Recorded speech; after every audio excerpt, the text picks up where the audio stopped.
ఈవెంట్ని ఇంత స్పెషల్గా నిజామాబాద్లో చేస్తున్నామనంటే కారణం మనం మాట్లాడుకోవాల్సింది శ్రీ వెంకటేశ్వర క్రియేషన్స్ గురించి.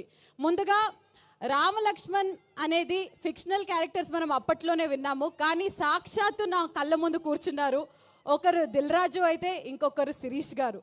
శిరీష్ గారు ఎలా అంటే దిల్ రాజు గారు ముందుండి నడిపించే ప్రొడ్యూసర్, ధైర్యవంతులైన ప్రొడ్యూసర్ అయితే వెనకానే చాలా జరుగుతుంది. బ్యాక్ స్టేజే ఉంటూ సినిమాని ఎంతో బాగా పైకి తీసుకురావాలనే ఎంతో మంచి ఇంటెన్షన్తో ఉండేది మన శిరీష్ గారు. ప్రొడ్యూసర్స్ అనగానే ఇప్పటివరకు మనకి గుర్తొచ్చే పేరు దిల్ రాజు గారు మాత్రమే, కానీ ఇక మీదట ప్రొడ్యూసర్స్ అనంటే గుర్తొచ్చే పేరు శిరీష్ గారు అవుతుంది.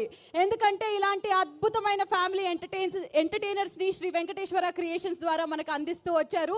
సో శిరీష్ గారు, ఇదే కాదు ఇలాంటి ఈవెంట్స్లలో ఎన్నో మనం ఇలా జరుపుకోవాలని కోరుకుంటూ ఒక్కసారి దిల్ రాజు గారికి, శిరీష్ గారికి ఓఎస్కోండి. అందరికీ నమస్కారం. నేను మీ శ్రీముఖి. రీసెంట్ టైమ్స్లో నేను హోస్ట్ చేసిన ఒక సినిమా ఈవెంట్లో పొరపాటున రామలక్ష్మణ్ని ఫిక్షనల్ అనడం జరిగింది. నేను ఒక హిందువుని, నేను దైవ భక్తురాల్ని, అందులోనూ రాముడిని అమితంగా నమ్మేదాన్ని. కానీ నేను చేసిన పొరపాటు వల్ల చాలామంది మనోభావాలు దెబ్బతిన్నాయి.